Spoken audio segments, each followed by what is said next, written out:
привет! Меня зовут Аня. Я рада приветствовать вас на своем канале, где я рассказываю о себе, о своей учебе в Италии. И сегодня я приглашаю вас разделить со мной очень прикольный день, а именно выпускной моих подружек в итальянском университете. И в целом узнать некоторые итальянские традиции, особенности и отличия итальянских выпускных от российских выпускных. Прежде чем мы начнем, пожалуйста, подпишитесь на мой канал. И если вам интересно узнать, как я обучаюсь в итальянском университете и как я поступила, то на моем канале уже есть видео на эту тему, можете посмотреть.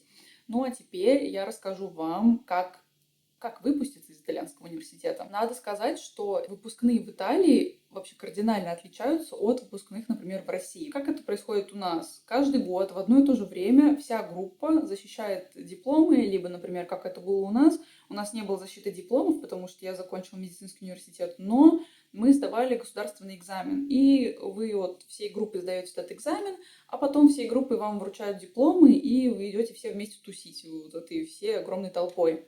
В Италии же с самого начала все не так. Во-первых, здесь есть несколько периодов, так сказать, сессионных, в которые вы можете выпускаться. Эти периоды, они могут отличаться в зависимости от программы, в зависимости от университета, потому что везде свои правила. Но если говорить, например, про мою программу, то у нас эти периоды разделены следующим образом. Первый период – это осень, то есть октябрь. Второй период – декабрь, потом февраль либо март, и потом последний период – это июнь-июль. И, соответственно, в любой из этих периодов ты можешь выпускаться, и это зависит только от тебя. Сдал ли ты все экзамены, написал ли ты диплом, был ли ты допущен к экзаменационной комиссии до сдачи диплома и, соответственно, до защиты. И, к примеру, если ты не добираешь достаточное количество кредитов во время обучения, ты не можешь даже начать стажировку и работу над тезисом. И поэтому тебе надо дождаться определенного момента, пока ты сдашь все экзамены, берешь достаточное количество кредитов, тогда ты начинаешь писать диплом, и после того, как ты его написал, ты уже можешь защищаться. На моей программе на написание диплома дается как минимум 7 месяцев, то есть ты должен 7 месяцев работать в лаборатории и заниматься какой-то исследовательской деятельностью, чтобы потом написать свой диплом, именно исходя из той работы, которую ты проделал в лаборатории. Здесь, в университете, у меня есть такая компания друзей, с которыми мы заобщались с самого начала. Это, получается, я, моя подружка-казашка, моя подружка-албанка, еще одна девочка-итальянка и мальчик-итальянец.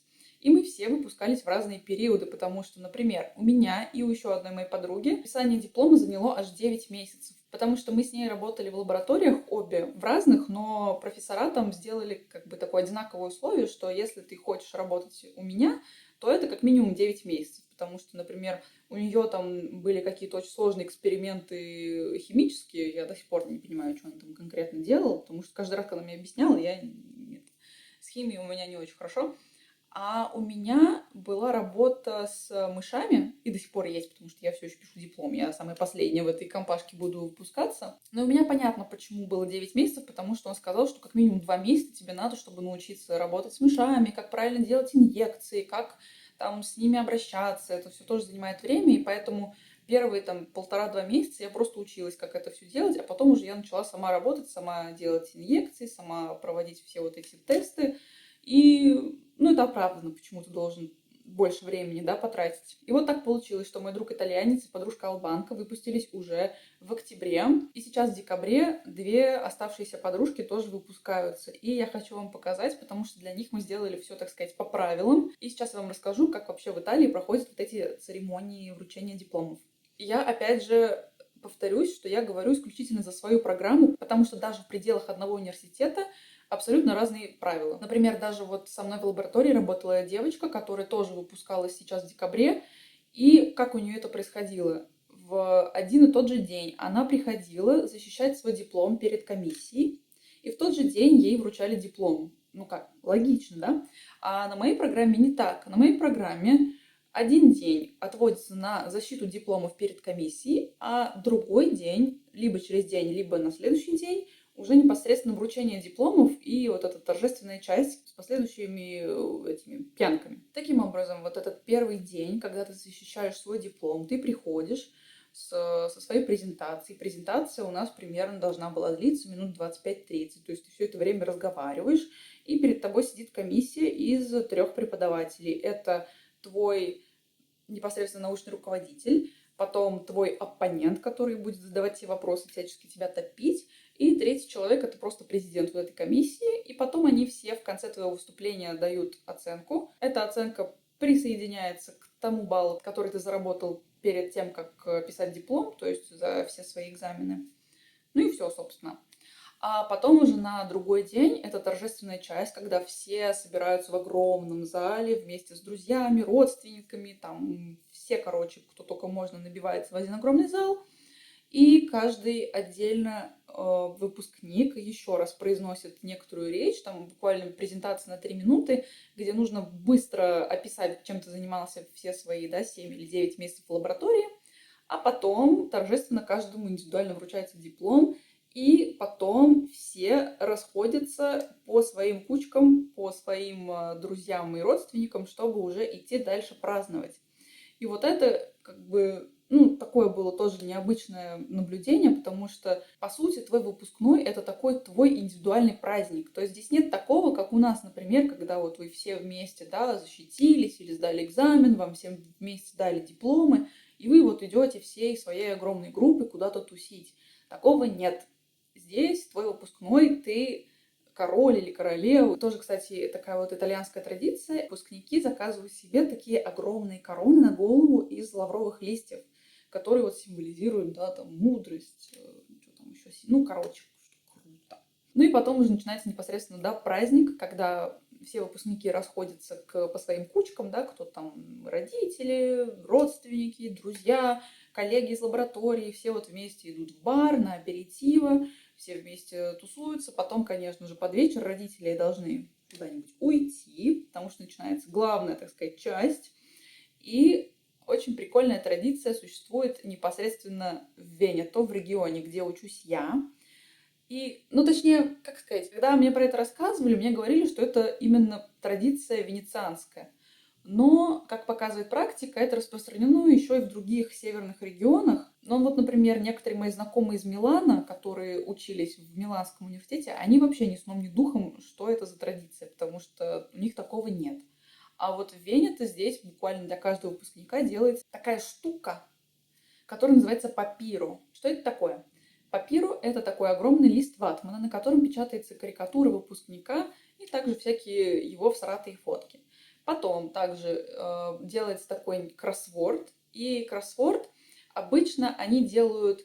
Каждый вопрос — это какой-то маленький такой рифмованный стишок, посвященный какому-либо событию из твоей жизни или, например, просто какой-то черте твоего характера или о том, что ты любишь. Суть вот этого кроссворда — отгадать все зашифрованные слова.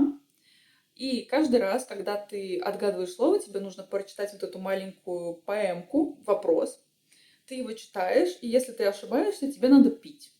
Потом, если ты не отгадываешь слово, тебе опять надо пить. Потом, если ты просто там запнулся, и тебе кричат «пей», то ты пьешь. То есть, естественно, главная цель вот этой игры — это как можно быстрее добухать выпускника. Параллельно его одевают, например, в какой-нибудь тупой наряд, чаще всего тоже связанный с какими-то вашими личными, приколами, внутренними шутками. И все вот это проходит либо в том баре, где вы сидите, либо просто рандомно на улице. Постоянно вот это, когда начинаются вот эти периоды выпусков, ты просто идешь по улице, и везде натыканы вот эти кучки с выпускниками во главе, где они стоят с этой бутылкой шампанского или вина. Иногда еще их закидывают яйцами, там, я не знаю, помидорами. Всякое на них выливают, всякую хрень. Мы такого не стали делать, мы просто заказали прикольный наряд для нашей подружки, но когда смотришь, как некоторые люди просто реально там стоят, вот все вот в каком-то говне, ужасно. Я бы такого себе не хотела, но, наверное, это прикольно, если ты уже, поддатый, не знаю кто, тебе уже похер, что-то там на тебя налили, что на тебя надели. И еще одна проблема, которая у нас есть, это что надо совместить 2 выпускных, потому что, как я уже сказала, это такой индивидуальный праздник. Поэтому сначала мы идем к подружке-итальянке, там у нее тусим на аперитиво, потом мы идем ужинать к другой подружке, потом мы возвращаемся к первой подружке, и вот так через весь город мы ходим. А еще хотите прикол? В тот день, когда у них будет вот этот вот выпускной, у нас будет всеобщая забастовка транспорта, что означает, ничего не будет ходить, и мы будем пешком шататься из одной локации в другую, а эти локации расположены друг от друга примерно в 40-50 минутах ходьбы. Вот, такое нас, значит, ждет приключение. Все обязательно вам покажу. Ну а теперь вы имеете какое-никакое представление о студенческих традициях итальянцев, и я просто предлагаю вам присоединиться ко мне, к моим друзьям и посмотреть на то, как же мы все-таки отпраздновали выпускной.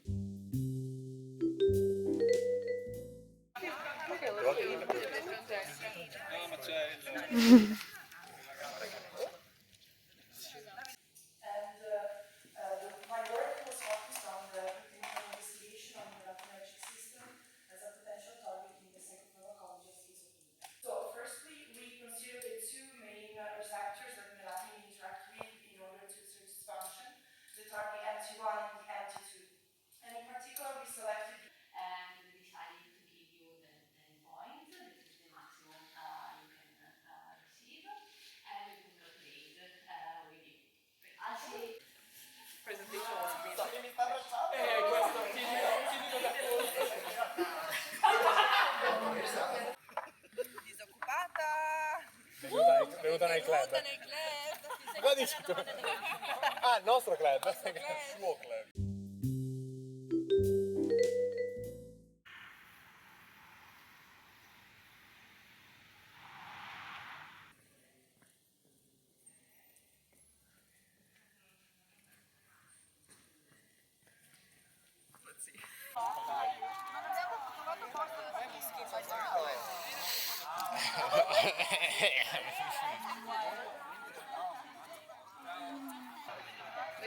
Parenti di Maio. Vabbè, ciao Angelica, siamo gli ultimi noi. Avevate dubbi? Grazie papà.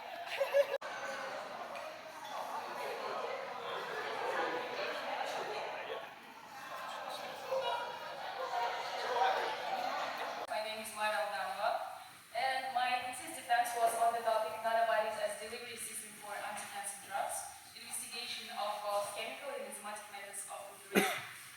So, very briefly about my topic. So, our goal was to establish chemical. So, I want to take some time to thank everyone who came today to celebrate this kind of special day for us. I want to thank Professor Gianfranco Bazzu for providing us such an opportunity to work in this lab on these topics. I want to thank my co-supervisor, Benedetta Campana, who's unfortunately not there.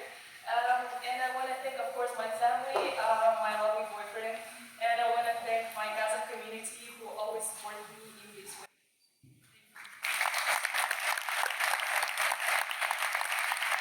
And by the authority granted to me, I award you the Master Degree in Pharmaceutical Biotechnologies, and I proclaim you Doctor in Pharmaceutical Biotechnologies. Congratulations.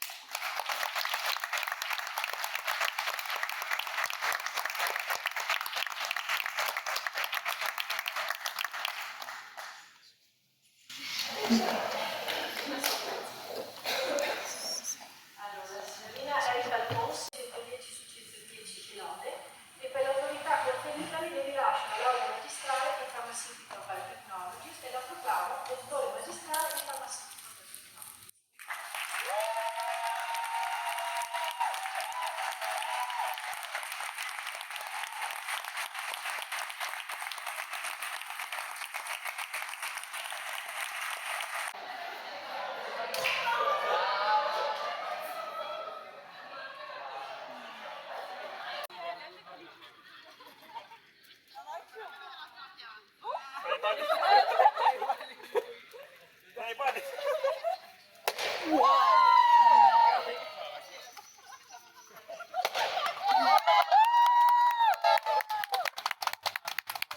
We sing, no?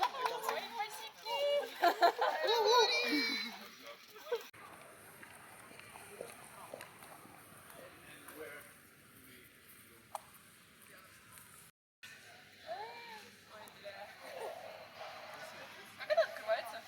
Тряси, тряси.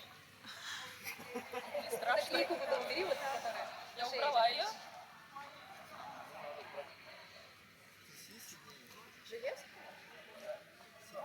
Еще потряси. 1 hour later.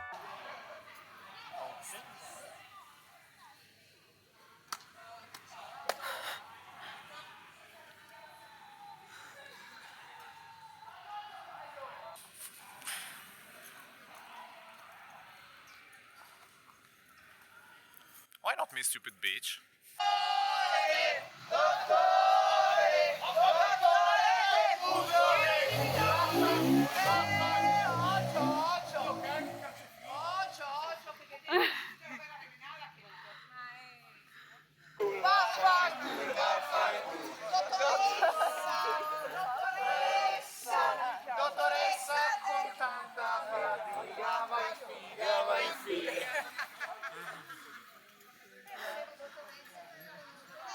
Вот так вот. Значит, им вручили диплом. И теперь мы идем пить апероли, потому что первым делом, когда в Италии что-то происходит, мы идем на аперитиво. Beautiful. Viva, viva! Ci siamo tutti, dai!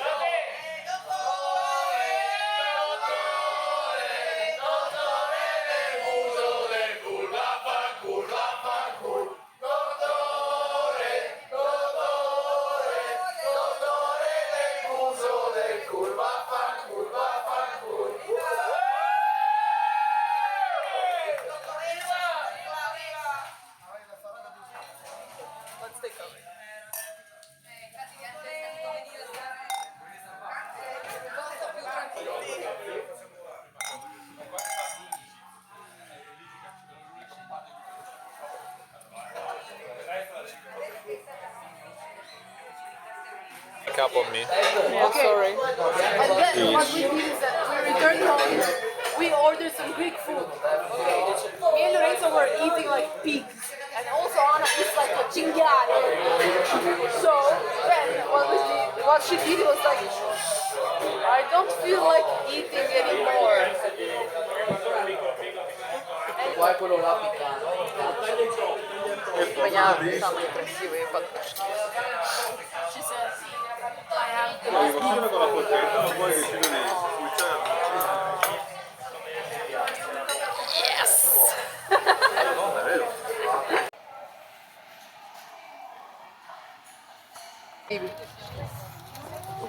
Sai ormai dalla Silvia tra l'altro? Come fai questo video?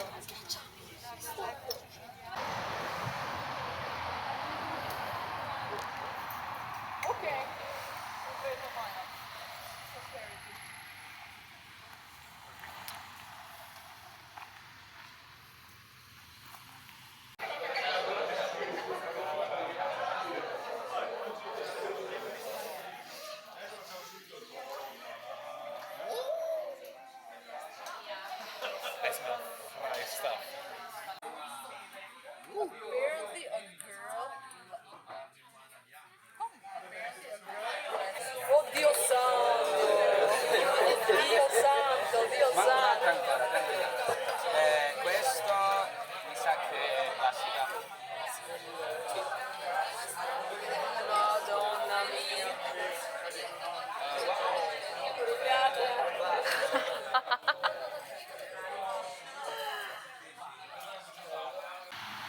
Yes, I know Italian. Fluently.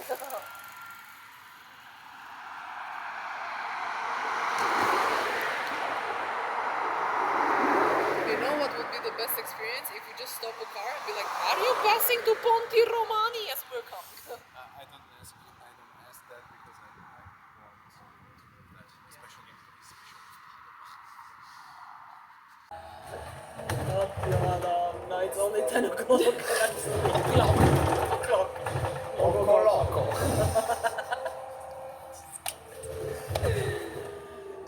It's a 10. Oco loco. We're not even drunk. We're not drunk. How beautiful Prague. And they say that Paris is the most beautiful city. No, it's Padova. I hope.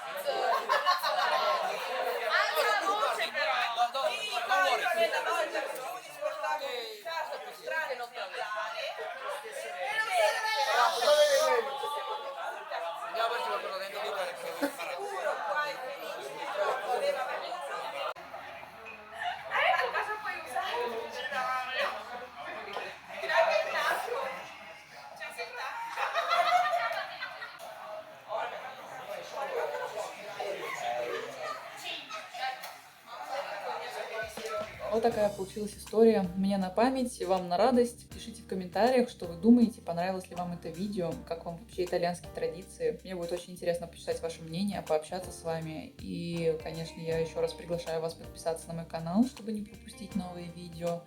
Ну а мы с вами прощаемся и увидимся совсем скоро. Всем пока!